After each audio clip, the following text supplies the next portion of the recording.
ఏదన్నా ఉత్సవమా? కాదమ్మా, రాజ్యలక్ష్మమ్మ గారి మనవడికి నిశ్చితార్థం. పెళ్లి కూతురు తండ్రి కోటీశ్వరుడు. దానికోసమే ఈ ఆర్భాటం అంతా. ఇక పెళ్ళెంత ఘనంగా చేస్తారో. ముందలా శుభం అంటే ఇక్కడ జరగాల్సిన పనులు చూడండి. బండి ఈశ్వరయ్య గారి కుమారుడు, తొర్రేడు మండలాధిపతి అయిన నేను, తుపాకీ సుబ్బయ్య గారి అబ్బాయి, సూరయ్య గారి మనవడైన కృష్ణమూర్తికి నా కుమార్తె శ్రీలక్ష్మిని కన్యాదానం చేయడానికి నిశ్చయించి పెద్దల సమక్షంలో తాంబూలాలు మార్చుకుంటూ ఈ వివాహానికి నా మనస్ఫూర్తి సమ్మతిని తెలియజేస్తున్నాను. నేను కూడా పూర్తిగా చెప్పండి. సమ్మతిని తెలియజేస్తున్నాను. శుభం.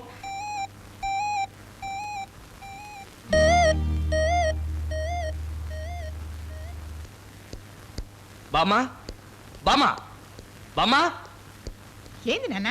ఏమిటి ఇలా చేసావు? ఏం చేశానురా? నా పెళ్లి గురించి నాతో ఒక్క మాట అని చెప్పకుండా నీ మానాన్ని నువ్వు తాంబూలాలు ఇచ్చి పుచ్చుకుంటావా?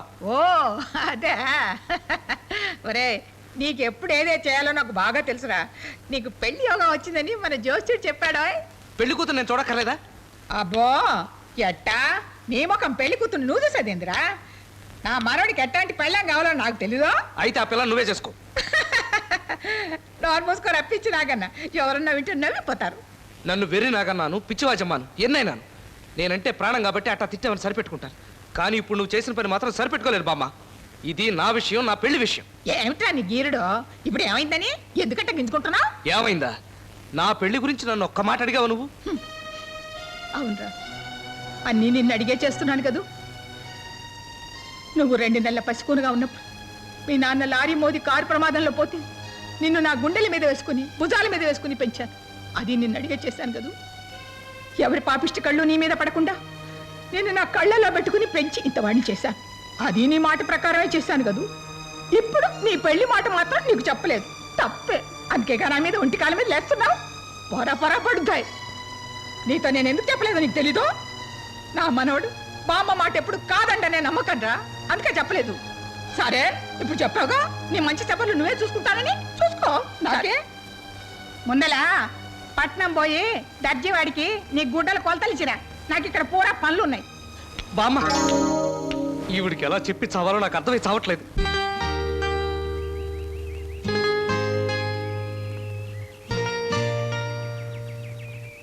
సీత, అరే ఎందుకలా మనసు పాడు చేసుకుంటావు? నేనున్నానుగా. మీకు పెళ్లి నిశ్చయమైందని తెలిసి బాధపడకుండా ఎలా ఉండగలనండి? నేనేదో ఆ పిల్ల మెళ్ళలో తాళి కట్టేసినట్టు బాధపడుతున్నావే. మా బామ్మ మొండితనం గురించి ఊరందరికీ తెలుసు. నాకు తెలియకుండా ఏర్పాట్లను చేసేసింది. అయినా తాంబూలాలు పుచ్చుకున్న తర్వాత మీరేం చేయగలరు? బామ్మ మాట కాదని మొరాయించకుండా ఆవిడ రూట్లోనే వెళ్తూ మన దోవ మనం చూసుకోవాలి. ఆవిడ మాట కాదంటే మొదటికే మోసం వస్తుంది. మీ ఇష్టమండి. నేను నా అనేవాళ్ళు లేని అనాథని. జీవితంలో కష్టాలే చూశాను తప్ప సుఖాలు ఎరగను. మీతో సుఖాలు పంచుకోగలను లేను అని బాధపడకు సీత. ఈ ప్రపంచంలో దైవంతో సమానంగా చూసే వ్యక్తి మా బామ్మ. ఆవిడ మీద ప్రమాణం చేసి చెప్తున్నాను, నేను నిన్ను తప్ప ఇంకెవరిని పెళ్లి చేసుకోను సీత. నన్ను నమ్ము.